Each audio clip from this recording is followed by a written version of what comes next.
To the lighting, I would urge the Government of India notify lighting as the disaster at the national level in addition to disaster already notified. I would like to thank the Government of India for all its support for disaster management, preparedness and mitigation activities to make the country resilient. Thank you. Jai Hind. Thank you very much. एक second एक submission last में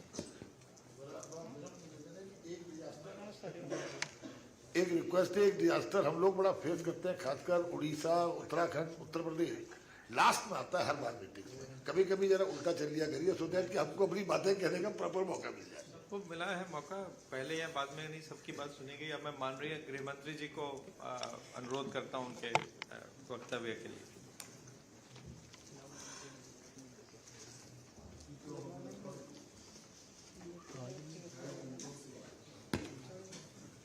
ढाई घंटों से agenda पर और राज्य के कुछ सुझाव और कुछ मांगों पर बड़ी डिटेल चर्चा की है और मैं मानता हूं कि ये चर्चा राष्ट्रीय स्तर पर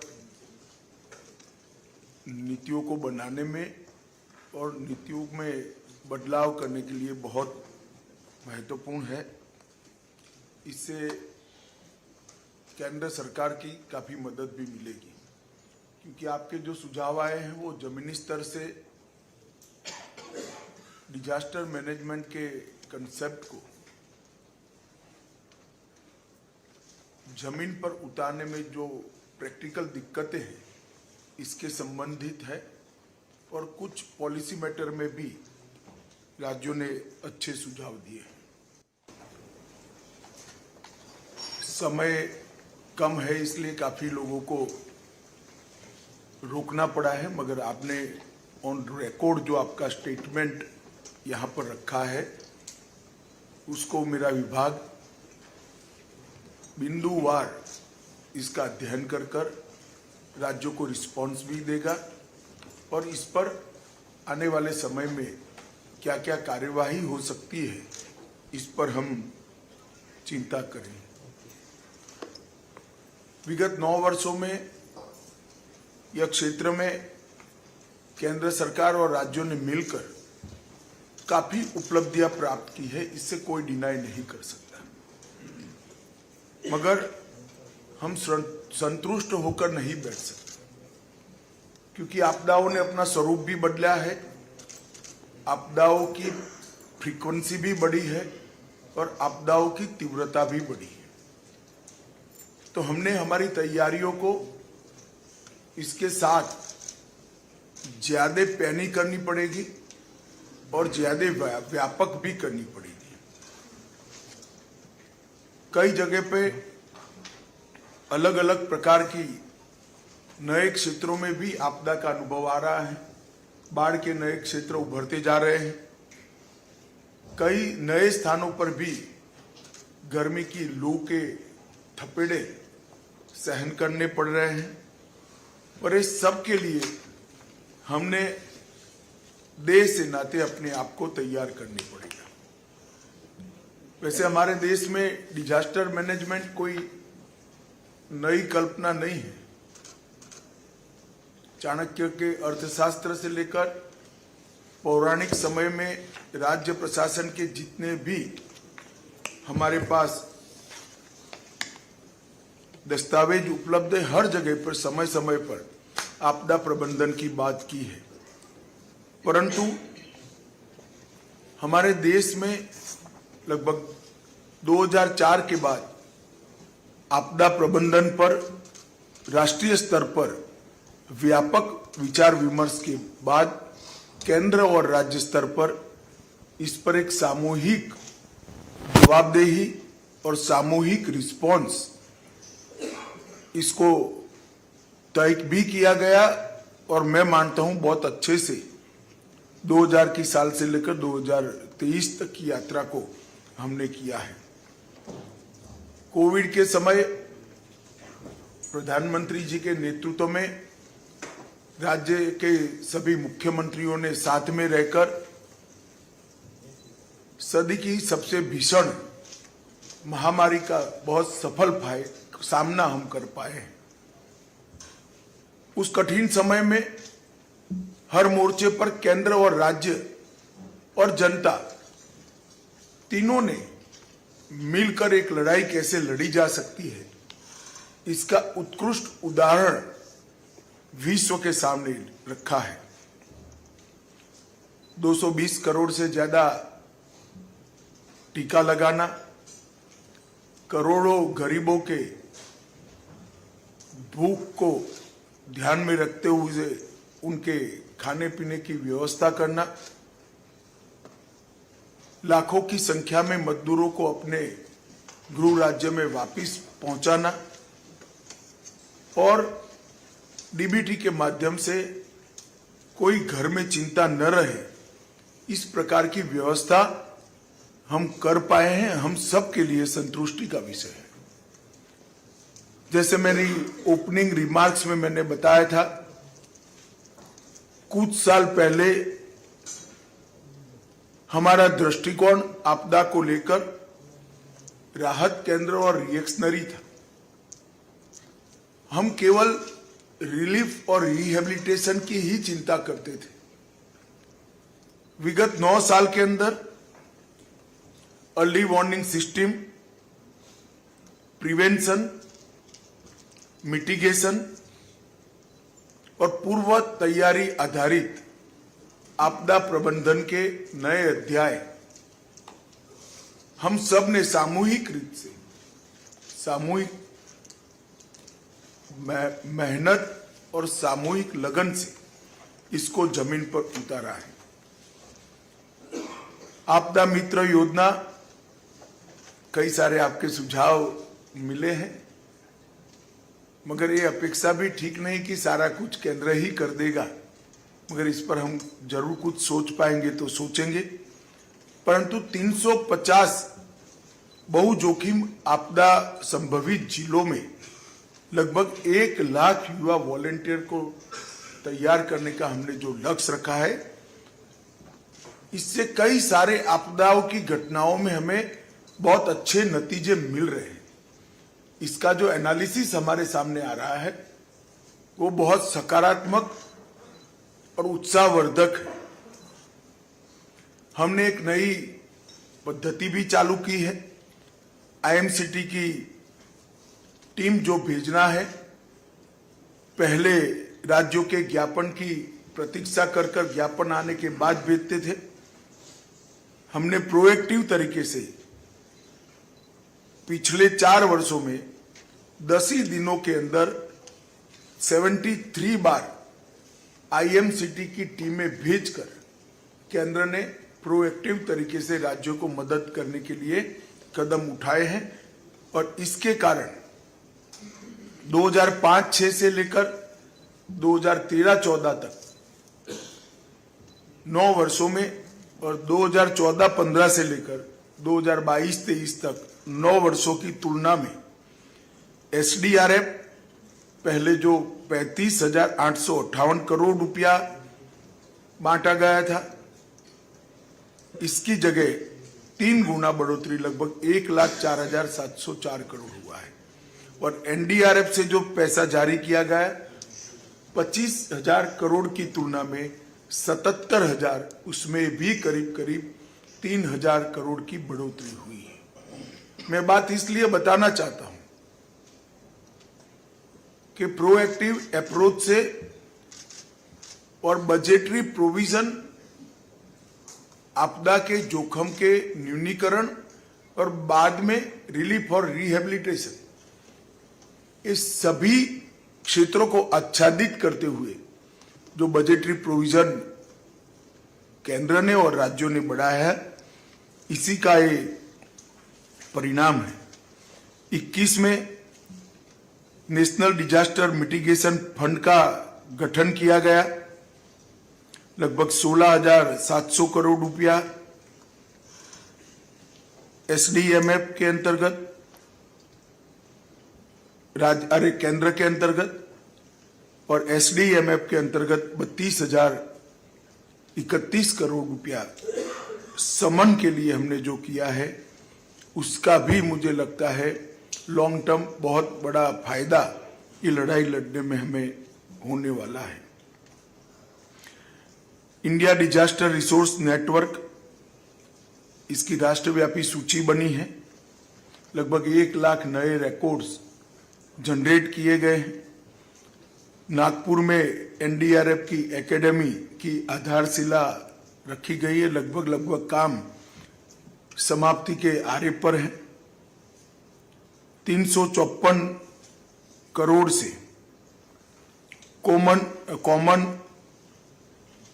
अलर्टिंग प्रोटोकॉल्स को SMS के जरिए से लागू करने का प्रावधान किया गया है। आपदा प्रबंधन सूचना प्रणाली portal 112 emergency response support system और 241 विश्वविद्यालयों के अंदर India universities and institution network for disaster risk reduction की स्थापना, ये हमारे बहुत उपयोगी और बहुआयामी इनिशिएटिव है। सुभाष चंद्र बोस पुरस्कार के माध्यम से आपदा प्रबंधन के क्षेत्र में कंट्रीब्यूट करने वाले व्यक्ति और संस्था दोनों को पुरस्कृत करने की परंपरा सम्माननीय प्रधानमंत्री जी ने प्रस्तावित की है। इससे निश्चित रूप से इस क्षेत्र में काम करने वाली संस्थाओं के कर्मचारियों में और व्यक्तियों में, दोनों में उत्साहवर्धन हुआ है। अभी कमल जी ने 10 ऐप और साइट्स का आप लोगों को डिटेल दिया है, जिसके बारे में मौसम का पूर्वानुमान, बिजली गिरने की संभावनाएं, भारी बारिश, कई प्रकार की चेतावनियां समय रहते हमें मिलती हैं, जो हमें लोगों की जान बचाने में और पशुधन बचाने में भी बहुत उपयोगी हो सकती है। अलग अलग 32 गाइडलाइंस बनाकर यहां से आपके पास भेजा गया है। देश में बाढ़ से बचने के लिए इसरो द्वारा नॉर्थ ईस्ट में लगभग 271 वेटलैंड की पहचान की गई है। IMD द्वारा वर्षा की संभावना और इसके आधार पर होने वाले बाढ़ की सूचना पहले 3 दिन पहले भेजी जाती थी, अब 5 दिन पहले भेजी जाती है, जिससे बचाव के लिए काफी समय मिले। और इस साल ही बाढ़ के पर चर्चा करने के लिए जो मीटिंग हुई, इसमें मैंने निर्देश दिए हैं कि इसको 7 दिन पहले पहुंचने के लिए अगले साल तक हम कदम उठाएंगे। पर्यावरण मंत्रालय द्वारा 13 प्रमुख नदियां जहां से बाढ़ निर्मित होती है, उसके किनारे पौधे लगाकर बाढ़ को नियंत्रित करने का प्रयास किया गया है। मैं आप सभी का ध्यान जरूर आकृष्ट करना चाहूंगा कि देश के जिन जिन राज्यों में न्यूक्लियर पावर स्टेशन बन रहे हैं, वहां NDMA द्वारा 7 न्यूक्लियर पावर प्लांट साइट का दौरा किया गया है और किसी भी आपात स्थिति में लोगों को बचाव हेतु एक स्ट्रिक्ट प्रोटोकॉल राज्यों को भेजे गए हैं। मेरे सभी मंत्रीगणों से करबद्ध निवेदन है कि आप इसको अपनी प्रायोरिटी बनाएं और न्यूक्लियर पावर प्लांट एक्टिव होने के पहले ही, उससे बीज उत्पादन शुरू होने के पहले ही हमारे यहाँ डिजास्टर को लेकर जितनी भी व्यवस्थाएं करनी है वो हम सब कर लें। ये हम सब के लिए बहुत जरूरी है। गर्म मौसम की स्थिति के लिए लगभग 23 राज्यों में कार्यशाला आयोजित की गई है। इसके बहुत अच्छे नतीजे हमें मिले हैं।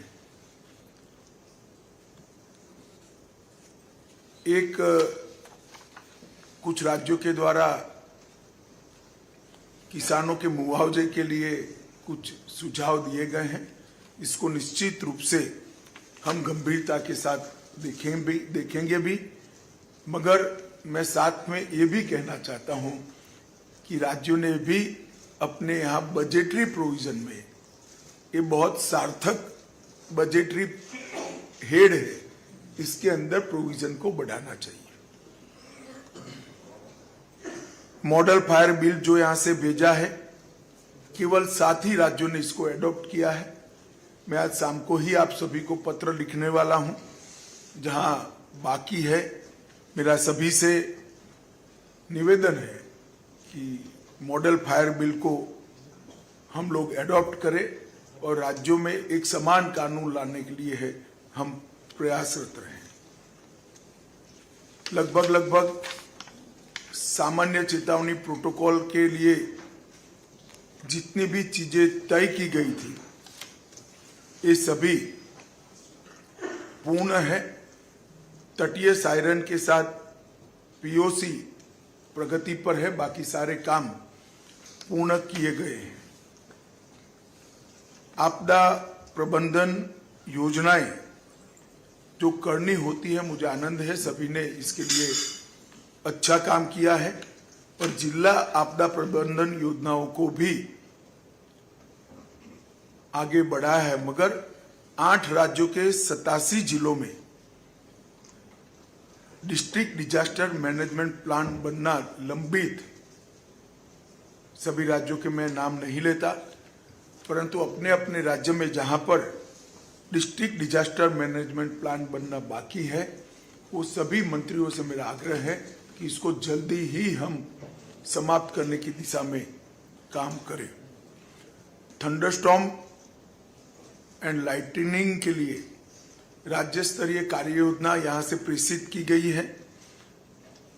अब तक 25 से ज्यादा राज्यों और यूटी ने इसको केंद्र के साथ साझा नहीं किया है।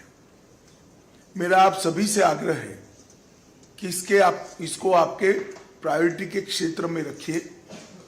हमारा प्रयास ये होना चाहिए कि एक भी व्यक्ति की जान बिजली गिरने से न जाए। तो जिन 25 राज्यों और यूटी ने अपनी कार्य योजना बनाकर साझा नहीं की है, इस सभी से मेरा विनंती है कि हम आगे बढ़े। शीतलहर और पाला के लिए राज्य स्तरीय कार्य योजना भी यहां से भेजी गई है। इसमें भी अभी तक 16 राज्य और संघ क्षेत्रों से कार्य योजना तैयार नहीं की गई। मेरी इन राज्यों से विनंती है कि इसको भी हम आगे बढ़ाएं। इंसिडेंट रिस्पॉन्स सिस्टम वो भी लगभग 16 राज्यों में लागू करना बाकी है, इसको भी हम आगे बढ़ाएं। 20 राज्यों ने लागू कर लिया, इन लोगों का मैं धन्यवाद करता हूं, मगर जो 16 राज्य और यूटी बाकी हैं उसको आगे बढ़ाना चाहिए। तेलंगाना में ERSS के कार्यान्वयन के लिए कार्यवाही बाकी है, इसको भी कर लेना चाहिए। आज मैं आपको कुछ अच्छे समाचार भी देना चाहता हूं। भारत सरकार ने फायर ब्रिगेड सेवाओं के विस्तार और मॉडर्नाइजेशन के लिए लगभग 5,000 करोड़ रुपया राज्यों को मदद करने का फैसला किया है। इसकी डिटेल योजना बनाकर आप लोगों के सामने भेज दी जाएगी। शहरी बाढ़ के खतरे को कम करने के लिए सर्वाधिक जनसंख्या वाले 7 महानगर मुंबई, चेन्नई, कोलकाता, बेंगलुरु, हैदराबाद, अहमदाबाद और पुणे, इसके लिए 2500 करोड़ रुपए का फंड तय किया गया है। उसकी भी डिटेल कार्य योजना आप लोगों को भेजी जाएगी। और भूस्खलन शमन के लिए 17 राज्य और केंद्र शासित प्रदेशों में लगभग 825 करोड़ रुपया केंद्र सरकार की ओर से भेजा जाएगा। मित्रों, अब हमारा लक्ष्य ये होना चाहिए कि एक भी व्यक्ति की जान आपदा के कारण न जाए, इसको शून्य तक ले आना हमारा लक्ष्य होना चाहिए। हम सब ने मिलकर मोदी जी के नेतृत्व में 5 साल में सभी राज्यों के मुख्यमंत्रियों ने अपने राज्यों में इसको जमीन पर उतारा है और हम बहुत नजदीक हैं, मगर उसको संतुष्टि के भाव की बजाय और आगे करने के उत्साह के साथ हम आगे बढ़े, ये बहुत जरूरी है। अंत में मैं आप सभी को, आज आपने यहाँ आए, आपके मूल्यवान विचार भी रखे, सुझाव भी दिए हैं और समय समय पर जो निर्णय हुए हैं, ढेर सारे निर्णयों को राज्यों ने जमीन पर भी उतारा है। इसलिए मैं आप सभी का हृदय से धन्यवाद करता हूं। गृह विभाग ने आप सभी के लिए भोजन की व्यवस्था करी है। मैं भी आपके साथ भोजन पर रहने वाला हूं, तो कृपया आप सभी लोग भोजन के लिए आएं।